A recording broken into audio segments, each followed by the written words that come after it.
ልጅቷ ምን ሆና ነው? ቤት ይንገር ምን ሆና ነው? ይሄ ባይዘው ኤግዛም መጣር ይፈልጋል። አረ እንደ ክሩ አዝነናል።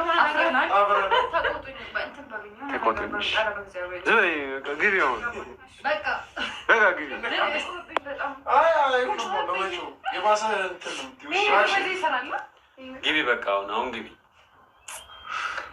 ገባዋ ትክክለኛ ከነቃ ይገብቻል ከዋና ጋር ገባው ገባው ከዋና ጋር እሺ ወይ ግቢ እግዚአብሔርን ግቢ። እኔ እኮ አንቺ አንድ ቻንስ በቃ ያው የአባቴ ነገር አስጨንቆ እንጂ ሌላ ምን አዲስ ነገር ይኖራል? አክሽን ያው የአባዬ ነገር አስጨንቆ አንቺ እግዚአብሔር ምን ሆነሽ ነው? የኔ እናት ንገሪኝ እግዚአብሔር ምንድን ነው የቸገረሽ? ምንድን ነው ውስጥሽ ላይ ውስጥ ላይ የምር የተደበቀ የሆነ ሰው አለ? እግዚአብሔር የሆነማ የተደበቀ ሰው አለ የሆነ ዝም በላ ተግባሽ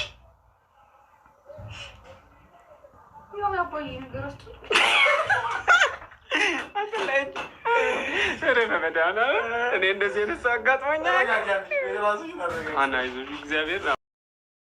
ሰላም ጤና ይስጥልን ውድና የተከበራችሁ የቻናል ቤተሰቦች እንደምናላችሁ በያላችሁበት በዓለም ዳርቻ ሰላማችሁ ይብዛ እያልኩኝ ኖላዊ ድራማ ከካሜራ ጀርባ ምን ይመስላል ቀጣዩስ ክፍል 51 ምን አዲስ ነገር ይዘውልን ይመጡ ይሆን የሚለውን የራሳችንን ግምት የምናስቀምጥ ይሆናል።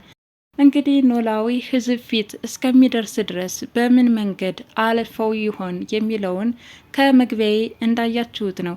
ሀንዬ የተሰጣትን ካራክተር መናገር እንዴት እንደከበዳትና በመካከልም ሳቋ እየመጣባት እየተፈታተናት እንደሆነ ተመልክተናል። በእርግጥ ካራክተሩን መሆን በጣም ከባድ ነው። እንግዲህ በዚህ ሁኔታ አልፈው ነው ለአድማጭ ተመልካቾቻቸው የሚያደርሱልን። ለማንኛውም ግን የጥንቷ ሀሴት የአሁኗ ሀንዬ ውጤቱ ተቀይሮባት በዶክተሩና በነ ሀሴት እርግብ ልጃቸው እንደሆነች በዶክተሩ አማካኝነትና በባዩሽ አማካኝነት ተጠልፎ የወጣው ወይዘሮ ሜላትን ሲያስገለፍጣት ነበረ። ሀንዬ እውነት ስላላት በውጤቱ ድርቅ ብላ ብትቀርም እሳቸው ግን የእናትነት ርኅራኄ እንኳን ሊያሳዩት አልወደዱም። ወይዘሮ ባዩሽ የሄዱበት የክፋት መንገድ ሙሉ በሙሉ ለጊዜው ተሳክቶላቸዋል። እርግብም ጊዜያዊ ፈንጠዝያ ውስጥ ገብታለች። ምክንያቱም የተጠራጠረችበትና ከምርመራ ውጤት ስለሚጠብቃት እንቅልፍ ነስቷት የነበረው ጉዳይ አሁን በቀላሉ በባዩሽ አማካኝነት በገንዘብ ተደራድራ ይህ ችግር ተፈቶላታል። እንግዲህ ከምርመራው በፊት እርግብ በወይዘሮ ሜላት ፊት ተቀባይነትን ያገኘች ቢሆንም ምርመራው ደግሞ የበለጠ አረጋግጦላታል። እንግዲህ እነሱ በዚህ ሁኔታ ይሁኑ እንጂ የሀንዬን ፎቶ ለጊዜያዊ ገንዘብ ቸግሮት ስለነበረ አውጥቶ ለባዩሽ እንደሰጣት ሲያስታውስና ይህ ፎቶና መስቀል የሀንዬ መሆኑን ሲያውቅ እሱም የገባበት ገብቶ እንደሚመልስ እየዛተና እየተናገረ ይገኛል። እንግዲህ የባዩሽ ረጅም እጆች በደላላው አማካኝነት ይህ ፎቶና መስቀሉ እንዲሰረቅና ሙሉ በሙሉ የሀንዬ ታሪክ እርግብ እንድትወርሰው ቢደረግም አሁን ግን ጉዳዩን ጠበቅ አድርጎ የያዙት ይመስላሉ። ተምቹ የመስቀልና የፎቶ ባለቤት ሀንዬ መሆኗን ካወቀ በኋላ ንግግሯን እንኳን ሊያስጨርሰው አልወደደም ነው። እንግዲህ ተምቹ በዚህ ልክ ትኩረቱን ከሳበው ጉዳዩ ወደ ሕግ አካላት መሄዱ የማይቀር ነው።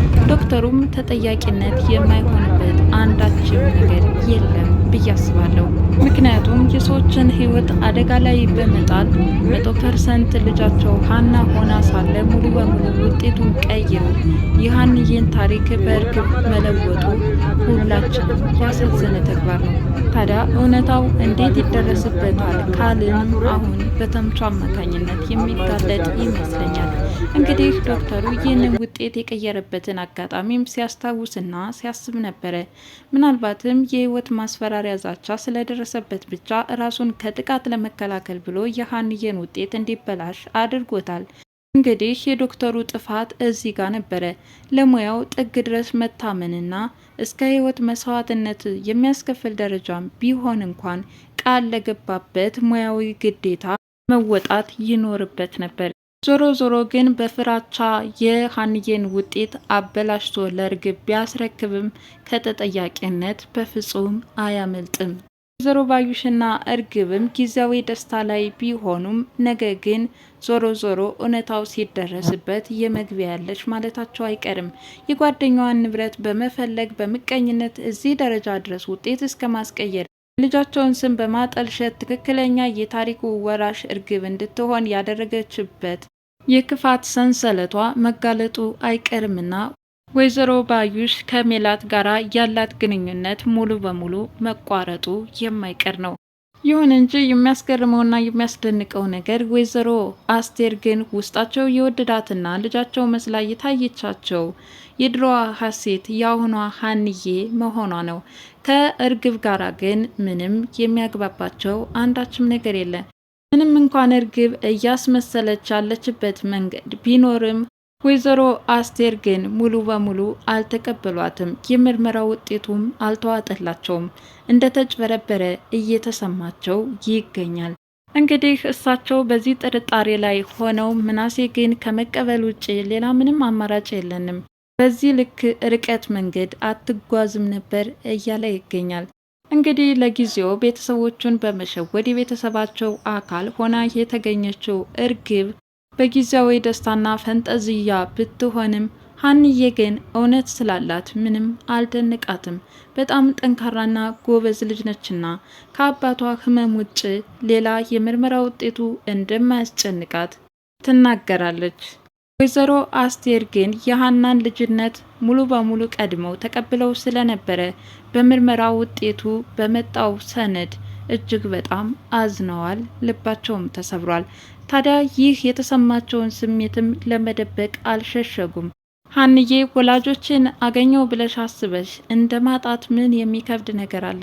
ቢሆንም አሁንም ሀያትሽ ነኝና እንደ በፊቱ እንደ ልጅነትሽ ሀያቴ ብለሽ ጥሪኝ በማለት ለማጽናናት ሞክረዋል። ወይዘሮ አስቴር እጅግ በጣም ደስ የሚልና ቀለል ያለ ጸባይ አላቸው። ሀንዬንም ስሜቷን ለመጠበቅ ሞክረዋል። ወይዘሮ ሜላት ግን በጊዜያዊ ደስታና ሳቅ ውስጥ ከመሆን ውጭ ለሀንዬ ስሜት ግን ቅንጣት ታክል አልተጨነቁላትም። እንደውም ይባስኑ ሌባና ልታጭበረብሪ ስለመጣሽ ሀብት ንብረቴን ፈልገሽ ስለመጣሽ አንቺ ከህይወቴ ብትወጭልኝ ደስ ይለኛል እያሉ ያሳደዷት ይገኛሉ። እንግዲህ ያልተጠበቀውና ይሆናል ብለው ያላሰቡት አሲርም ቢሆን ስለ ምርመራ ውጤቱ እጅግ በጣም አስገርሞታል። እንዴት ሊሆን ይችላል? በዚህ ልክ ወላጆችሽ እነሱ እንደሆኑ እርግጠኛ አይደለሽም እንዴ? በማለትም ጠይቋት ነበረ። እሷም እርግጠኛ ነበርኩኝ፣ በምን አይነት መንገድ ውጤቱ እንደተቀየረ ግን አላውቅም ብላለች። እንግዲህ በተደጋጋሚ በደል የደረሰባት ሀንዬ ከአባቷ ሕክምና ጀምሮ የእሷን የልጅነት ታሪክ ለሌላ በማውረስ በሀንዬ ላይ ግፍ እየተሰራባት ይገኛል። ለማንኛውም ድል ለሀንዬ፣ ምክንያቱም ያልጠበቅነውና ይሆናል ብለን ያላሰብነው የምርመራ ውጤት በሌላ እንዲወረስ መደረጉ ሁላችንም አሳዝኖናል። ድራማ ነው አውቃለሁ፣ ድራማ ነው። እንግዲህ መዝናኛ ቢሆንም ግን በዶክተሩ ላይ ምን አይነት መልእክት ነው ሊያስተላልፍ የሚችለው? አንድ ዶክተር እኮ ለሙያው ምን ያህል ቃል ገብቶና መሀላ ምሎ እንደሚገባበት ይታወቃልና በዚህ ልክ ውጤት ማጭበርበርና መቀየር ምን መልእክት አለው የሚለው የሰዎችን ትኩረት እየሳበ መጥቷል።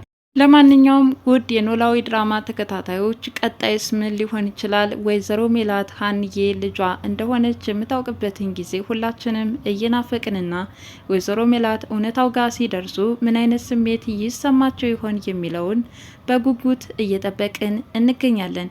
ክፍል 51ስ ምን አዲስ ነገር ያስተዋውቁን ይሆን? ምን አዲስ እንመለከት ይሆን? ለማንኛውም የእናንተንም ሀሳብ አስተያየታችሁን ለግሱኝ እያልኩኝ ለዛሬው ኖላዊ ክፍል 50 ካዩዋቸውና በቀጣይስ ምን ሊሆን ይችላል የሚለውን ባጭሩ ይህን ይመስላል።